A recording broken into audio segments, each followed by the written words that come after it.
Welcome you all to XRP. Today we have one special guest with us, Bhavishya. Bhavishya has secured All India rank 29 in UPSC CSC 2021 examination. थोड़ा profile के बारे में brief करता हूं मैं सबसे पहले भविष्य की. He is a graduate computer science engineer from IIT Kanpur 2020 batch. Then he gave his first attempt within 2020 itself. He cleared the prelims examination, but mains नहीं हुआ उस attempt में.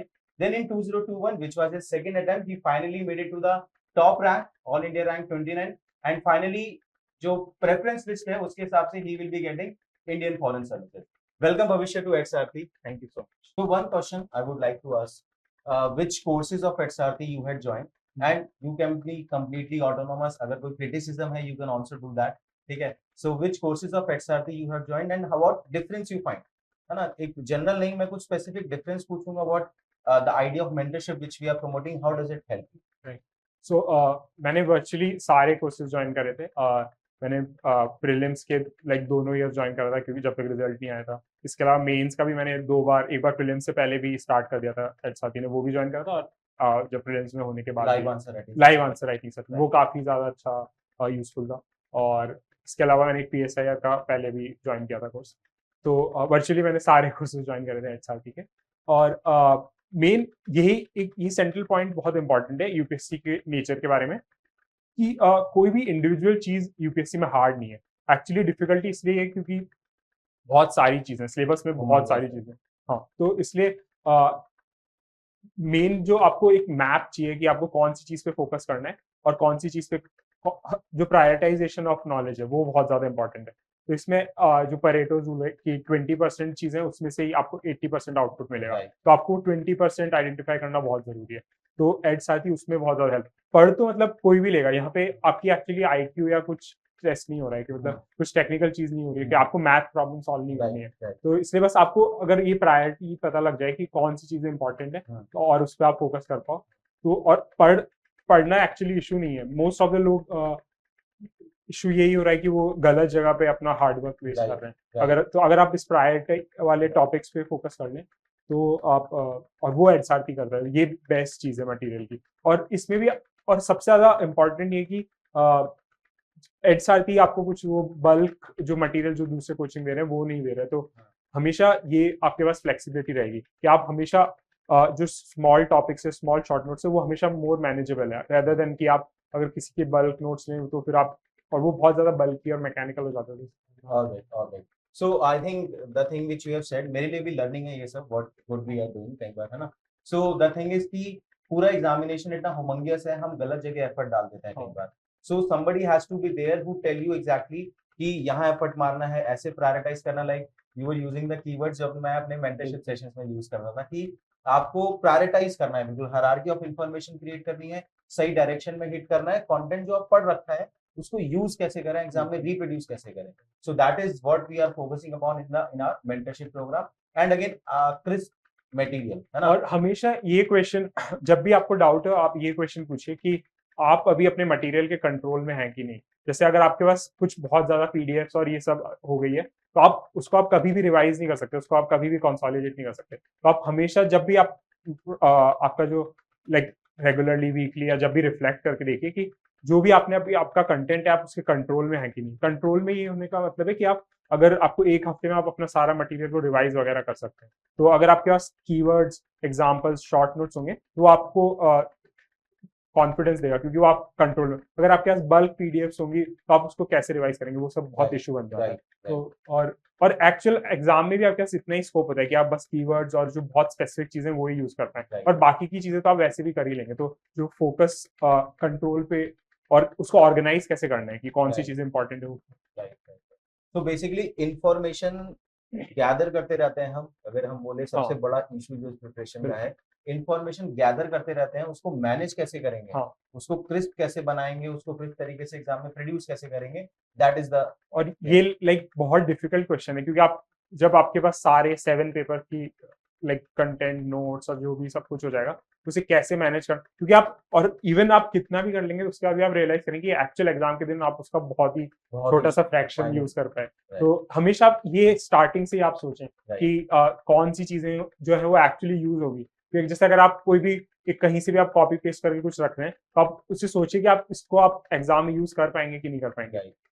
तो इसमें आप बेसिकली पूरी प्रिपरेशन को दो तरीके से डिवाइड कर सकते हैं। जब आप कुछ कंसेप्चुअल समझ रहे हैं तब आप उसे एक बार कंसेप्ट लेवल पे समझ लीजिए, लेकिन जब आप उसे फाइनल नोट्स या शॉर्ट नोट्स में बनाएंगे तब वो बहुत ही क्रिस्प होना चाहिए कि वो मैनेज, और आपको रेगुलरली पूछना पड़ेगा क्योंकि आपके ये जो हमेशा बढ़ता जाएगा आपका डेटा और पेजेस पीडीएफ वगैरह, तो Right. आपको रेगुलरली क्वेश्चन करना पड़ेगा कि इसकी मुझे जरूरत है कि नहीं, ये कैसे हेल्प कर रहा है, और ये यही आपकी जो स्ट्रैटेजी और रिफ्लेक्शन है।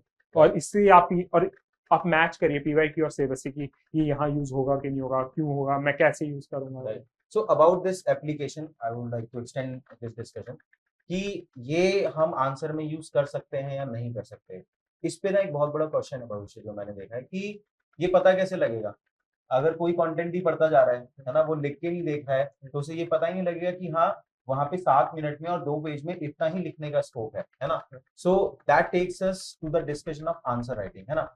इन जनरल आंसर राइटिंग के अलावा एक इंपॉर्टेंट चीज, एक वीडियो भी मैंने बनाया था जिसका लिंक नीचे डिस्क्रिप्शन बॉक्स में है, जहाँ पे मैंने भविष्य की आंसर कॉपी एनालाइज की थी, है ना।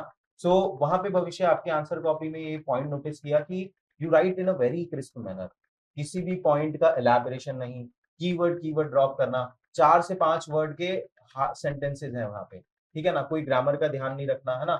So how about that kind of answer writing, point versus paragraph, specifically about this issue I would like कि आप ऑडियंस को बताएं। एक्चुअली अनुदीप दुरीशेट्टी सर जो शायद 2017 में उनकी फर्स्ट रैंक आई थी, राइट राइट तो उन्होंने पूरी, उनकी बुक है बहुत अच्छी on art of answer writing.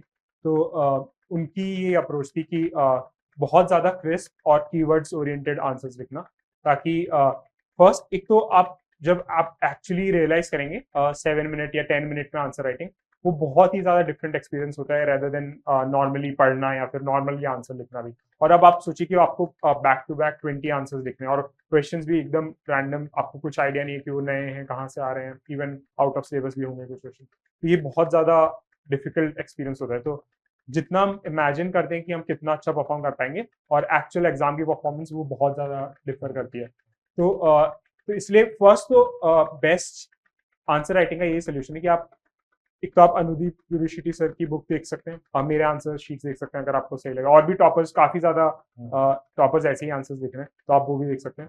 और आप फिर एक बार जो बेसिक स्ट्रक्चरिंग है वो आप फिगर आउट करिए, और धीरे धीरे आप जैसे प्रैक्टिस करेंगे तो स्ट्रक्चरिंग आपकी ऑटोमेट हो जाएगी। उसके बाद आपको क्वेश्चन देखते ही उसका स्ट्रक्चर आपके ब्रेन में लाइक ऑलरेडी अपने आप हो जाएगा। तो फिर उसके बाद आप पीवाईक्यूज करिए, और जो एचआरटी का आपका ये बेस्ट चीज है कि आप पीवाईक्यूज के थ्रू, सो आप मेन सिलेबस एक तो होगा कि आप बुक्स के थ्रू कवर करें, पर रादर देन दैट अगर आपको एक बार बेसिक फैमिलियरिटी हो गई है सारे कंसेप्ट्स, आप सीधा पीवाईक्यूज कर सकते हैं, क्योंकि अब लाइक लास्ट 7-8 ईयर्स के पीवाईक्यूज बहुत सारे हो गए यूपीएससी के, ऑलमोस्ट सारे कंसेप्ट जो सिलेबस में कवर करते हैं और वो बहुत ज्यादा फोकस्ड है। अगर आप एक बार उनको सॉल्व करेंगे और उनको भी पीरियोडिकली 2-3 बार उनके ऊपर सॉल्व करने के अलावा रिफ्लेक्ट भी करके देखें, Right. और वो एचआरटी भी वैसे कराते हैं पूरा एक बार सॉल्व, लॉस के अंदर तो वो आप एक बार आप पीवाईक्यूज को 2-3 बार देख लेंगे और उसको एक बार एनालाइज कर लेंगे ना, तो आपकी मोस्ट प्रॉब्लम्स वहीं सॉल्व हो जाएगी। Right. आपको एग्जैक्टली समझ में आ जाएगा कि क्या लिखना पॉसिबल है अंडर 7 मिनट्स, और कैसा क्वेश्चन का डिमांड होगा, कितनी चीजें आप ऑलरेडी पहले से प्रिपेयर कर सकते हैं, कितना आपको वहीं पे कुछ ना कुछ इम्प्रोवाइज करना पड़ेगा।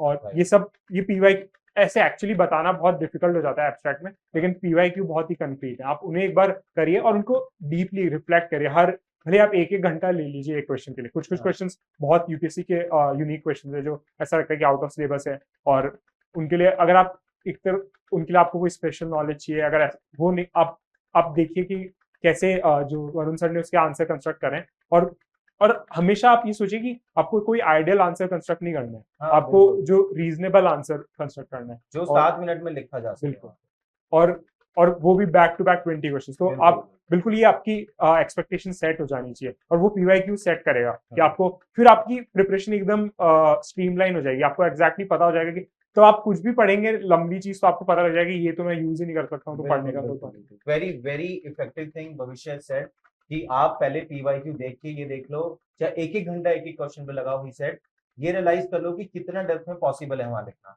उसके लिए ही सजेस्टेड टॉपर कॉपीज का एनालिसिस भी हम मेंस बेस्ट प्रैक्टिस में कर रहे हैं, एंड उसके अलावा लाइव आंसर राइटिंग सेशन जो हम लेते हैं that you can also look up to, क्योंकि आंसर राइटिंग जब तक इंसान खुद नहीं करता ना तब तक उसे रियलाइज नहीं होता कि हाँ कितना एक्चुअली वहां लिखा जा सकता है।